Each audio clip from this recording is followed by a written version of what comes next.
गिल साहब, क्या पाकिस्तान के फॉरेन ऑफिस की ये बहुत बड़ी नाकामी नहीं है? ये अंडरस्टूड है कि मुत्तहिदा अरब इमारत ने और बहरीन ने ये मेडल देने का फैसला बहुत महीने पहले कर रखा था, लेकिन जिस तरह से हिंदुस्तान के फॉरेन ऑफिस ने एक स्ट्रैटेजी के ज़रिए इन्हें कैश किया है, और मोदी जा तो रहे थे फ्रांस, उन्हें जाना था G7 के समिट में, वहाँ भी वो हालांकि G7 का हिस्सा नहीं है लेकिन उन्हें बुलाया गया फ्रांस से, उन्होंने इनविटेशन एक्सट्रैक्ट किया। सो मोदी जो है हिंदुस्तान का जो वज़ीर आज़म है वो फ्रंट फुट पे पब्लिक रिलेशन कैंपेन इस वक्त कर रहा है, लेकिन पाकिस्तान का जो फॉरेन ऑफिस है, पाकिस्तान के फॉरेन मिनिस्टर सिर्फ चीन गए, वो पाकिस्तान में बैठे हैं, उन्हें एक डेलीगेशन तरतीब देना चाहिए था, उन्हें बहुत से ममालिक में जाना चाहिए था जहां अवेयर लोगों को होते।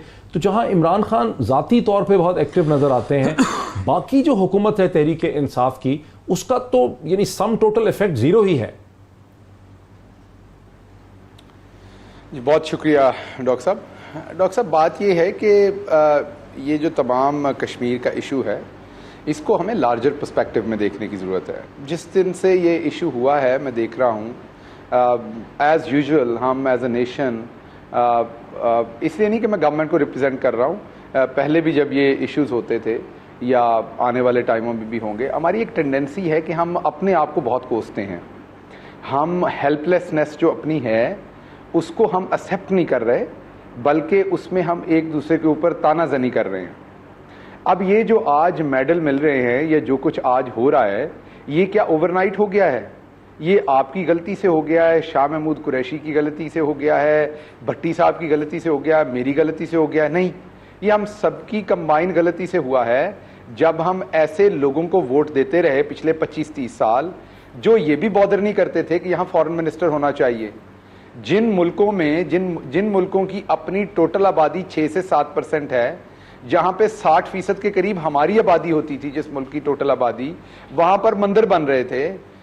मंदिर बनना कोई बुरी बात नहीं है, लेकिन उन मुल्कों ने, हमारे अपने मुल्क में मंदिर हैं और हम इक्वली रिस्पेक्ट करते हैं हमारे हिंदू भाइयों के मंदिरों की, लेकिन मैं डिप्लोमेसी के पॉइंट ऑफ व्यू से आपको कह रहा हूं कि मोदी साहब आके मंदिर बनाकर वहां पर उसका इफ्तिताह कर रहे थे। वो डिप्लोमेटिक तरीके से उस चीज को इंडिया यूज कर रहा था और हम चुप बैठे थे। हम किस चीज में मसरूफ थे? उनके औकामे लेने पे। हम किस चीज में मसरूफ थे? वहां पे विले लेके रखने पे। हम किस चीज में मसरूफ थे? वहां के मिस्टर लूथा के थ्रू मनी लॉन्ड्रिंग करने पे। अब हम सारे बहुत चीखते हैं, हमें अचानक याद आ गया है, हमें अचानक नेशनल और कौमी वकार याद आ गया है, हमें अपने आप को गालियां दे रहे हैं, दिन रात कोस रहे हैं, बुरा हाल है हमारा, ये हमें क्यों हो गया है। हमें लग रहा है 92 के इस प्लेटफॉर्म पे या किसी और पे हम एक दूसरे को बहुत बुरा कहेंगे तो दुनिया ने सुन लेनी है ये आवाज। नहीं साहब, कोई नहीं सुन रहा हमें, ये हम एक दूसरे को इधर बुरा कह रहे हैं, बाहर कोई इसकी ट्रांसलेशन नहीं कर रहा, ना किसी को इसकी जरूरत है, ना हम अपनी वो अफादियत इस टाइम पाकिस्तान की हमारी मौजूद है। इकोनॉमी आपकी का बुरा हाल है, आपको कर्जों में डबो के गए हैं। जो लोग आपके पिछले 20-25 साल डिसीजन मेकर थे, वो प्रॉपर आपका सौदा करके गए आपके नेशनल वकार का, उन मुल्कों में बैठ के। उस टाइम हम कहां थे? उस टाइम हमें ये गुस्से क्यों नहीं आ रहे थे? जो कौमें अपने लिए तजलील को चूज करती हैं, उनकी मुकद्दर में तजलील लिखी जाती है और फिर हिस्से आती हुई तजलील लेनी पड़ती है। आज जो तजलील हम पिछले 20 साल में अपने मुकद्दर में लिखते आए हैं, उसका अब हमने हिस्सा रिसीव करना है, वो हम चीख रहे हैं। देखिए, बहादुर कौमें ही अपने हिस्से की सजाएं लेती होती हैं, जब आप गलतियां करते हैं तो सजाएं हैं। अच्छा, तो अभी हमारा चल रहा है डॉक्टर साहब सजा का पीरियड। अब मैं आगे आता हूं, मेरे पूरी बात कर लेने दीजिए। अब मैं आगे आता हूं डॉक्टर साहब। अब देखिए, करंट गवर्नमेंट है, डॉक्टर साहब असल सवाल वही रह गया, गवर्नमेंट है, ये सब कुछ जो आपने कहा ये ठीक है, ये जो सब कुछ कहा डॉक्टर साहब, मुझे पता आपका सवाल कि आपकी गवर्नमेंट क्या कर रही है, लेकिन अगर हिंदुस्तान का फॉरेन ऑफिस अगर इतना एक्टिव है तो पाकिस्तान के फॉरेन ऑफिस को भी तो सोचना था ना कि उसमें से वो मतलब क्या निकाल रहा है।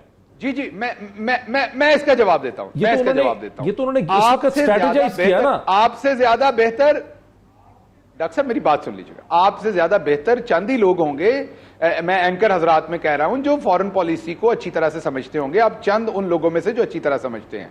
आपको पता है कि किसी के घर जाने से या विजिट करने से मामला हल नहीं होते, ये बड़े लॉन्ग टर्म रिलेशनशिप होते हैं। कई दफा आप एक्सपोज भी होते हैं लोगों के पास जाने से। जब आपको घर से ही पता हो कि उन्होंने आपकी बात नहीं सुननी, तो वहां जाकर आप फर्दर एक्सपोज होते हैं। मैं आपको बार बार कह रहा हूं कि ये हमारी कोई पायदार सोच नहीं है कि हम जहाज पे बैठ के इधर जाते और उधर जाते तो इससे मसला हल हो जाना था।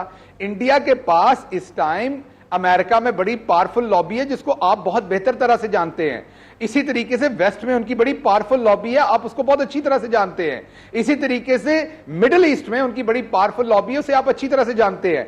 जहां जाकर हमें कुछ फायदा हो सकता था, हम रातों रात गए, बात की और फायदा हुआ।